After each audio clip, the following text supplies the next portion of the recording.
અને વામન રૂપે પ્રગટેલા પ્રભુ કોઈએ કમંડળ આપ્યું, કોઈ મુંજી મેખલા આપ્યા, કોઈએ દંડ આપ્યું, કોઈ છત્ર આપ્યું, અને વામન ભગવાન ચાલ્યા ભૃગુકચ્છ ભરૂચ. ત્યાં બલિરાજાએ યજ્ઞ આદર્યો છે અને જ્યાં વામન ભગવાન આવતા જોયા, નમસ્તુભ્યમ ભગવાન કેમ કરવામાં, સ્વાગતમ તે નમસ્તુભ્યમ, આપનું સ્વાગત છે, આપનું શું પ્રિય કરું, આપ કહો આપને. કારણ કે વામન ભગવાનને આવતા જોયા ને એવો તેજ, જાણે બધાને એમ લાગ્યું કે સૂર્ય નારાયણ બ્રાહ્મણનું રૂપ લઈને જાણે સામેથી આવી રહ્યા છે. ઉભા થઈ ગયા બધા. આવ્યા મહારાજ બલિરાજા કહેવા લાગ્યા, આપ આજ્ઞા કરો આપને આપું. હું તો સંતોષી બ્રાહ્મણ છું, 3 ડગલા ભૂમિ આપ, અને એ પણ હું માપું ડગલા. છો નાના, વાતે નાની કરો છો. મારી પાસે માંગનારો દાતા બની જાય છે, પછી એને ક્યાંય માંગવું નથી પડતું હતું. અરે હું તો સંતોષી બ્રાહ્મણ છું, આપવું હોય તો આપ, નહીં તો આ ચાલ્યો. અરે ઉભારો ઉભારો ઉભારો, સંકલ્પ કરવા જાય. શુક્રાચાર્ય રોકે, અરે આ તો વિષ્ણુ છે, ભગવાન છે, બધું લઈ લેશે. અરે જો આ ભગવાન હોય અને મારી પાસે માંગવા આવ્યો હોય અને ન આપું તો મારાથી મોટો દુર્ભાગી કોણ? આખી દુનિયા જેની આગળ હાથ ફેલાવતી હોય એ ઝોલી ફેલાવીને મારા આંગણે ઉભો હોય તો મારા જેવો ભાગ્યશાળી. સંકલ્પ કર્યો, 3 ડગલા ભૂમિ, અને ભગવાન વામન માંથી વિરાટ બને. પહેલું ડગલું ભર્યું ને મૂક્યું ક્યાં? ચરણાદ્રી પર્વત, ચરણા, ત્યાં ચિહ્ન છે ને વામન ભગવાન. બીજું ડગલું કહ્યું બ્રહ્મલોક, ત્યાં ચરણ ધોયા, ગંગાજી પ્રગટ થયા. અને કહ્યું ત્રીજું ડગલું બતાવો, ક્યાં મૂકું? બાંધ્યો બલિરાજાને. 3 ડગલાનું વચન હતું, બાંધીશ. મસ્તક ઝુકાવીને કહ્યું કે ત્રીજું ચરણ મારા મસ્તક પર પધરાવો. અને વિનંતી કરી, સંપૂર્ણ શરણાગતિ કરી. ભગવાને સુતલ લોકનું રાજ્ય આપ્યું, દ્વારપાલ બનીને ઉભા રહ્યા. બલિરાજા કો સમર્પણ સાચો. વામન ભગવાન ને આ રીતે કૃપા થઈ. આગળ અન્ય કથાઓના વર્ણન આવ્યા. મત્સ્ય અવતારની કથા આવી આગળ. સત્યવત રાજા કૃતમાલા નદીના કિનારે ઉભા છે. હાથમાં માછલું આવ્યું, અને માછલું આવ્યું એક કુંડામાં રાખ્યું તો કુંડા જેટલું થઈ ગયું, મોટા પાત્રમાં રાખ્યું તો બીજા એટલી થઈ ગઈ, એક સરોવરમાં રાખ્યું તો સરોવર જેવી થઈ ગઈ, દરિયામાં નાખ્યું તો દરિયા જેવી. બધું જ ડૂબી જશે ત્યારે તારી પાસે એક નાવ આવશે, એમાં તારે વેદોની રક્ષા કરવાની છે. દરેકને સૂક્ષ્મ રૂપે ત્યાં રાખીશું અને આ બધાના બીજની રક્ષા તારે કરવાની છે. જેમ કહ્યું એમ થયું. પ્રલયકાલમાં બધું જ જલમાં ડૂબવા લાગ્યું અને ભગવાન મત્સ્ય બનીને આવ્યા. નાવને સિંગ સાથે બાંધી. મત્સ્ય પુરાણમાં આનું વિસ્તારથી વર્ણન છે. સત્યવત રાજા સાથે સંવાદ થયો મત્સ્ય ભગવાન, સુંદર ઉપદેશ આપ્યા છે. અહીંયા ઈશશ્ચ અનુગામી નામ કથા, ભક્તોના ચરિત્ર, ભગવદીઓની વાર્તા છે.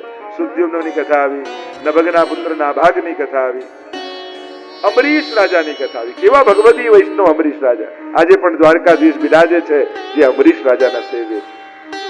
પોતે આટલા મોટા રાજા હોવા છતાં એક દાસ બનીને સેવા કરતા. આપણે શેઠ પુરુષોત્તમ દાસની વાર્તામાં આવે ને ત્યારે મહાપ્રભુજીએ કહ્યું, જેને અમરીશ રાજા ન જોયા હોય એ શેઠ પુરુષોત્તમ દાસને જોઈ. કેવા ભગવદી, આટલા મોટા હોવા છતાં કેવી ગાયોની સેવા કરે, જલ ભરવાની સેવા કરે. દામોદાસ સંભલવાળા અને શેઠ પુરુષોત્તમ દાસ બંનેની વાર્તા તમે જુઓ. મોટાઈ વૈષ્ણવની પ્રભુના સેવક બનવામાં છે, શેઠ બનવામાં નથી.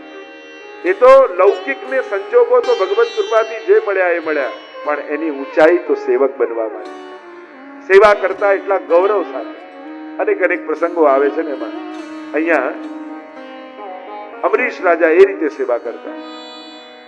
પરીક્ષા કરી દુર્વાસા ઋષિએ એકાદશી, અને એકાદશી હમણાં હું આવું છું અને આવ્યાની અવેર થઈ, એકાદશી તોડવાનો સમય થઈ ગયો અને કેવલ તુલસીનું પત્ર લઈને એકાદશીના પારણા કર્યા. આવ્યો ક્રોધ, તે મારું અપમાન કર્યું, મારી પ્રતીક્ષા ન કરી, કૃત્યા છોડી. અહીંયા ભગવાને સુદર્શન છોડી, ત્રિલોકમાં પરિભ્રમણ કરે. દરિયા કોણ મારી રક્ષા કરે? ભગવાન પાસે ગયા, આપ બચાવો. જેનો અપરાધ કર્યો છે એ જ ક્ષમા આપશે. અહમ ભક્ત પરાધીનો, કહ્યું હું તો ભક્તને આધીન છું. ભક્તો જેમ કહે જેમ કરે એમ મારે કરવાનું હોય. અને ત્યાં ક્ષમા આપી છે. આગળ ભગીરથ રાજા સગર ચરિત્રનું કથા આવી. અહીંયા પૂર્વજોના ઉદ્ધાર કરવા માટે ભગીરથ રાજાએ ગંગાજીનું અવતરણ કર્યું. ઉતલ પર આગે આગે ભાજ્યો જાય ભગીરથ કો રથ, और પાછે પાછે આત હે રંગ ભરી ગંગ. રથ સવાર થઈને દોડાવે છે, પાછળ પાછળ ગંગાજી આવે છે. મહાદેવજીએ મસ્તક પર ધારણ કર્યા છે અને લટ ખોલી અને એમાંથી ગંગાજીનો પ્રવાહ નીકળ્યો છે. પૂર્વજોના ઉદ્ધાર કર્યા. આગળ નિમિ રાજાના વંશનું વર્ણન આવ્યું, પરશુરામજી દ્વારા ક્ષત્રિય સંહારની કથા આવી, ચંદ્રવંશનું વર્ણન આવ્યું, યયાતિનું ચરિત્ર આવ્યું, રંતિદેવની કથા આવી. એના પૂર્વ આ બધી કથાઓ કરતા ત્યાં રામ જન્મની પણ સંક્ષિપ્તમાં કથા 9મા સ્કંદમાં. જ્યારે સૂર્યવંશનું વર્ણન કર્યું છે પૂર્વમાં, અને ત્યારે સૂર્યવંશમાં ખટવાંગ, દીર્ઘબાહુ, રઘુના અજના દશરથ, અને દશરથ રાજાને ત્યાં. અને એકવાર રાજાને દુઃખ લાગ્યું, ગુરુ પાસે ગયા, વિનંતી કરી, મને મારી ચિંતા નથી, મને ચિંતા મારી અવધની છે, મારા અવધની રક્ષા કોણ કરશે? અને પુત્ર કામ શુભ યજ્ઞ કરાવવા, પુત્ર કામેશથી યજ્ઞ કરાવે. અને જ્યાં યજ્ઞમાં આહુતિ આપી અને ત્યાં જ પ્રસાદનો ખીરનો કળશ લઈ અને યજ્ઞ નારાયણ પ્રગટ થયા. કયું રાણીઓમાં વાટ્યો છે. યોગ્ય સમય આવ્યો, પ્રભુને પધારવાનો કાળ આવ્યો, અને લખ્યું ભગવાન રામના ચરણોમાં વંદન કરી. આગળ નિમિના વંશનું વર્ણન, પરશુરામ દ્વારા ક્ષત્રિય સંહારની કથા, ચંદ્રવંશનું વર્ણન આવ્યું, યયાતિ ચરિત્ર, રંતિદેવની કથા. સંક્ષિપ્તમાં જ્યારે કૃષ્ણ કથા, ચંદ્ર વંશની કથા કહી, અને ત્યારે પરીક્ષિત મહારાજને એમ થયું, આ તો મારા આરાધ્ય શ્રી કૃષ્ણ છે. એની કથા સંક્ષિપ્તમાં નહીં, મારે તો વિસ્તારથી સાંભળવી છે. 9મા સ્કંદને વિરામ આપ્યો સુખદેવજીએ અને 10મા સ્કંદમાં પ્રવેશ કર્યો. હવે સંક્ષિપ્ત નહીં, કથિતો વંશ વિસ્તારો. આપ વિસ્તારથી કહો. કોણ એવો આત્મઘાતી જીવ હશે જેને ભગવાનની કથામાં રસ નહીં આવતો હોય? નિવૃત્ત તર્ષૈર્ભગીયમાનાત ભવૌ સદા ચોત્ર મનોવિરામાત ગૌતમ શ્લોક ગુણાનુવાદાત પુમાન વિરજ્યેત વિના પશુજ્ઞાન. જેની તૃષ્ણાઓ સમાપ્ત થઈ ચૂકી છે એના માટે તો આ ભવૌષધિ છે, પરમ મધુર છે. પેલી ઔષધિ તો કડવી હોય, પેલી તો અમુક માત્રામાં લેવાની હોય, પેલી તો રોગ દૂર થાય પછી મૂકી દેવાની હોય, આને તો પીતા જ રહેવાનું. એવું ભગવાનનું કથામૃત છે. પરીક્ષિત મહારાજ ભગવત કૃપાને યાદ કરવા લાગ્યા. મારા પૂર્વજો ઉપર પ્રભુની કેવી કૃપા છે. અને યાદ કરતા પરીક્ષિતે કહ્યું, મારા પૂર્વજો ઉપર પ્રભુની કેવી કૃપા. ન તરી શકાય એવું કૌરવ સૈન્ય સાગર, અને એટલું મોટું કૌરવ સૈન્યનું સાગર, અને કઈ રીતે ઓળંગી ગયા. જેમ એક વાછરડાનું પગલું પડે અને જે ખાડો પડે, અને ખાડાને સહજમાં ચાલતો ચાલતો માણસ ઓળંગી જાય, એને પોતાને ખબર ન પડે કે ક્યારે ઓળંગી ગયો. એ રીતે ન તરી શકાય એવું કૌરવોનું સૈન્ય સાગર ઓળંગી જાય. આ કૃપા નહીં તો બીજું શું છે? પુરુષાર્થથી તો કેમે કરીને જીતા એવું હતું જ નહીં. તમે જયારે કૌરવ અને પાંડવોની સેનાની ચકાસણી કરો, કોણ જીતે, તો એમ જ લાગે કે પાંડવો ક્યાં જીતી શકવાના, કારણ કે આટલા યોદ્ધાઓ કૌરવની સેનામાં છે. કેવા કેવા અષ્ટ ચિરંજીવીઓમાંના ચિરંજીવીઓ, અશ્વત્થામા બલિર્વ્યાસો, હનુમાન ચ વિભીષણ કૃપર પરશુરામશ્ચ. સ્વયં અશ્વત્થામા ચિરંજીવી, કોઈ મારી ન શકે. કૃપાચાર્ય ચિરંજીવી, કોઈ મારી ન શકે. ભીષ્મજી ઈચ્છા મૃત્યુનું વરદાન. દ્રોણાચાર્ય સ્વયં ગુરુ, એને કોણ જીતી શકવાનું? અને એવા તો ઘણા જયદ્રથ આદિ બધાને કેવા કેવા વરદાનો હતા કે જે કોઈ મરે જ નહીં, અને છતાંય જીત પાંડવોની થઈ. આ કૃપા નહીં તો બીજું શું છે? અરે જ્યારે સેના દુર્યોધન લઈ ગયો તો ભગવાને અર્જુનને કહ્યું, હાર નિશ્ચિત હૈ તેરી, તું रहेगा हरदम उदास. अरे माखन दुर्योधन ले गया, छाछ बची तेरे पास. अरे सेना લઈ ગયો દુર્યોધન, માખણ લઈ ગયો, હવે તું ક્યાંથી જીતીશ? અરે જીત નિશ્ચિત है मेरी. અર્જુન કહે છે, भक्त नहीं होता उदास, माखन की चिंता क्यों करूं जब माखन चोर है मेरे पास. अरे આ માખણ ને ચોરનારો મારા રથની લગામ પકડીને બેઠો હોય પછી મારે કોની ચિંતા? કારણ કે જ્યાં કૃષ્ણ છે ત્યાં જ વિજય છે. અને આ વાત પાછા બધા યોદ્ધાઓ જાણે છે. ભીષ્મજીને ખબર છે કૃષ્ણ છે ત્યાં વિજય, દ્રોણાચાર્યને ખબર છે કૃષ્ણ છે ત્યાં વિજય, કૃપાચાર્યને ખબર છે કૃષ્ણ છે ત્યાં વિજય. અરે કેવા કેવા સંજોગો આવ્યા છે, પણ ત્યારે પ્રભુએ રક્ષા કરી. જયદ્રથને એવું વરદાન હતું, અને જ્યારે ચક્રવ્યૂહમાં ફસાવીને માર્યો અભિમન્યુને, પ્રતિજ્ઞા લીધી કાલે એને વધ ન કરું તો હું મરી જાઉં અર્જુને, અને આવી પ્રતિજ્ઞા લીધી, અને રાત પડવાનો સમય આવી ગયો, સૂર્ય જાણે સૂર્યાસ્ત થઈ ગયો, જાણે ગ્રહણ હતું ને સૂર્ય ઢળી ગયું એ બધાને લાગ્યું, અને જયદ્રથ હવે આગળ આવી ગયો. જો અર્જુન, તારી પ્રતિજ્ઞા હતી કે સૂર્યાસ્ત પહેલા મારીશ નહીં તો હું ચિતા પર ચડી જઈશ, ચડ ચિતા પર. અર્જુને કહ્યું કૃષ્ણને શું કરું? કૃષ્ણ કે ચડ. તે જ ઉતાવળ કરીને પ્રતિજ્ઞા લીધી, ચડી જાવ. અને અર્જુન હથિયાર મૂકીને ચિતા પર જવા લાગ્યો. ભગવાને કહ્યું યોદ્ધાએ ક્યારે હથિયાર ત્યાગવા ન જોઈએ. તારા અંગ છે, આભૂષણ નથી હથિયાર. હથિયાર લઈને જા અને નજર મારી સામે રાખ. અને ચિતા પર બેઠો, નજર કૃષ્ણ તરફ છે, હથિયાર બાણ હાથમાં છે. અને જયદ્રથ એવું વચન હતું કે એને કોઈ શિરચ્છેદ કરે અને જ્યાં ભૂમિ પર જો એનું માથું અડે તો જેણે બાણ છોડ્યું બળીને ભસ્મ થઈ જાય. ભૂમિને ના અડવું જોઈએ. ભગવાને અર્જુનને જતા કહ્યું, જો આ જયદ્રથના પિતા એ જગ્યાએ તપ કરી રહ્યા છે, ખબર છે ને, એને કોણ મારી શકવાનું? અને દિશા બતાવી દીધી એ કે તું મારી સામે નજર રાખજે. અને જ્યાં અગ્નિ લગાવવા જાય, હથિયાર ગાંડીવ લઈને અર્જુન બેઠો છે, અને ભગવાને સૂર્ય તરફ દ્રષ્ટિ કરી અને પાછા સૂરજ નીકળી ગયો.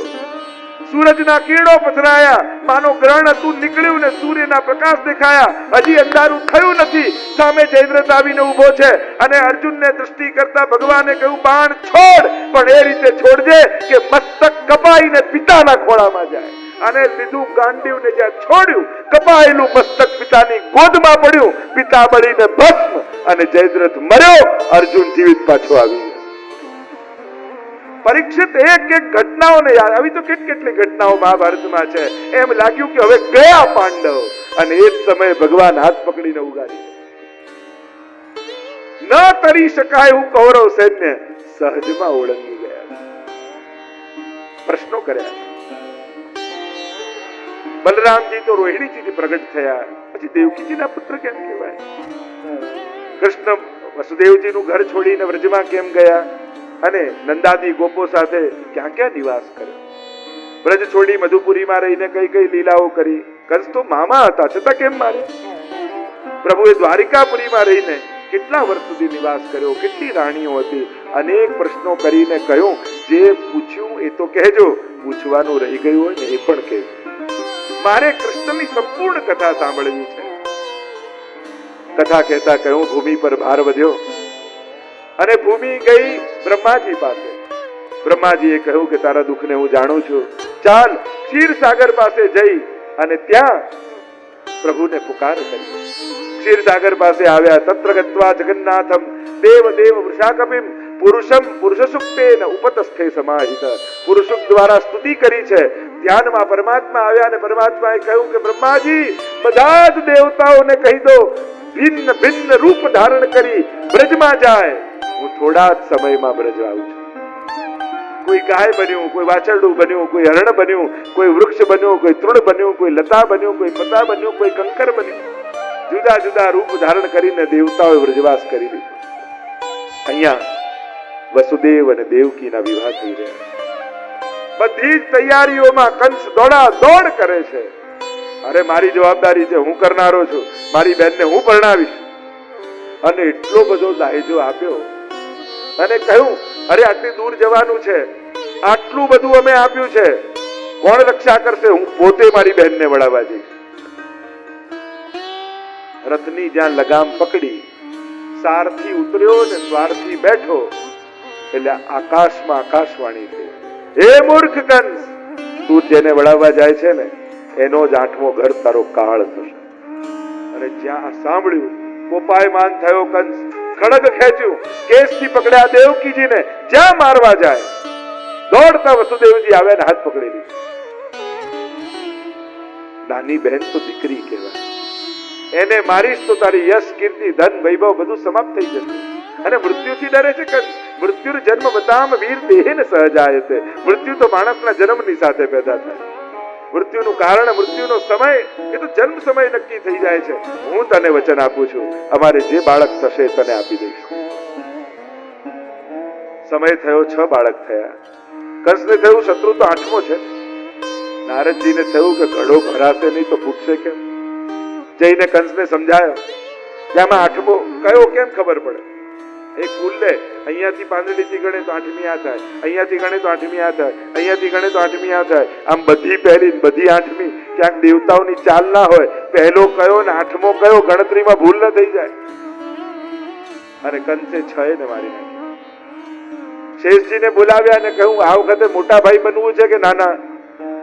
શેષજીએ કહ્યું રામા અવતારમાં નાનો ભાઈ બન્યો તો બધું માનવું પડ્યું. સીતાજીને મૂકવાય જવું પડ્યું, નતું મનતોય. આ વખતે મોટા ભાઈને બનીને આવું તો મારા કયામાં આપ રહો. શેષજી આવ્યા, કર્ષણ કર્યું અને ત્યાં રોહિણીજીના ઘરમાં પધરાવ્યા. પ્રભુને પધારવાનો કાળ. આજે પણ જન્માષ્ટમી હોય ને તો હવેલીમાં 8.5 શ્લોકો બોલવામાં.